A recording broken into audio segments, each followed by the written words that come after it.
Le 18 octobre 1999, Brad Jackson, 33 ans, affolé, signale la disparition de sa fille de 9 ans, Valérie, à 8h44. Il explique l'avoir vue pour la dernière fois à 8h15, jouant dans le jardin. Quelques minutes plus tard, il ne trouve que son sac à dos sur la véranda. Les policiers, dont l'inspecteur Dave Matson, se rendent sur place. Une unité canine est engagée, mais sans succès. Brad Jackson, père célibataire ayant la garde complète de Valérie, vivait chez ses parents, Dick et Karen, depuis environ 7 mois. Les grands-parents ont vu Valérie pour la dernière fois la veille au soir et vers 4h30 le matin même. Lors de la fouille de la maison, Matson découvre des taches de sang sur l'oreiller de Valérie.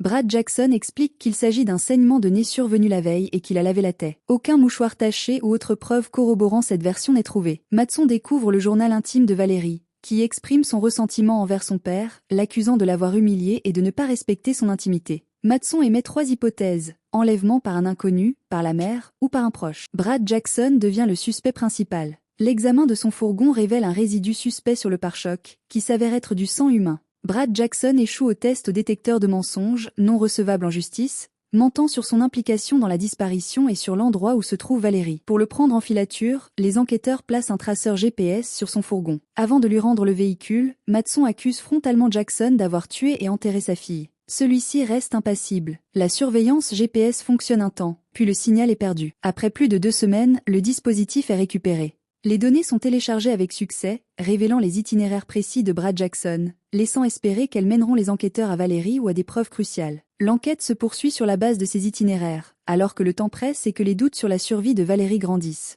L'inspecteur Matson analyse le GPS de Brad Jackson, le père. Les données révèlent un itinéraire suspect. Pourquoi s'est-il arrêté, le 11 octobre, pendant à peine 15 minutes sur la route de Vickery, un chemin isolé et boisé, à 30 km de Spokane. Immédiatement après, il s'est rendu à Springdale pour une autre demi-heure, avant de rentrer chez lui. Ces 2 brèves pauses, perdues dans la campagne, sont devenues le cœur de l'enquête. L'équipe de Matson se rend d'abord à Vickery Road. Grâce au GPS, il trouve l'endroit exact où Jackson s'est garé. Très vite, un chien donne l'alerte. La terre a été fraîchement remuée. On craint de découvrir une tombe. Mais le corps de Valérie n'y est pas. En revanche, les enquêteurs font une découverte macabre. Des sacs plastiques tachés de sang, liés par un ruban adhésif. Sur ce ruban, des cheveux roux, identiques à ceux de Valérie. La conclusion est terrifiante. Le corps a été enterré ici, puis déplacé. L'espoir, aussi mince soit-il, se reporte alors sur le second lieu, Springdale. Sur place, l'équipe repère des traces de pneus qui s'enfoncent dans les bois. Il les moule soigneusement. Puis, les recherches commencent. Soudain, un chien s'affole et entraîne son maître. Il trouve un endroit où la terre est meuble. L'excavation, délicate, commence. Et en quelques moments, l'horreur se révèle. Un tissu rose, de la chair humaine. Le corps de la petite Valérie Jackson est exhumé. Le médecin légiste conclura à une mort par asphyxie. Le crime est confirmé. Le chagrin est immense. Mais l'enquête est loin d'être terminée. Il faut maintenant prouver la culpabilité de Brad Jackson. C'est ici que la science va sceller le destin du meurtrier. Une véritable toile de preuve se tisse. Les pneus.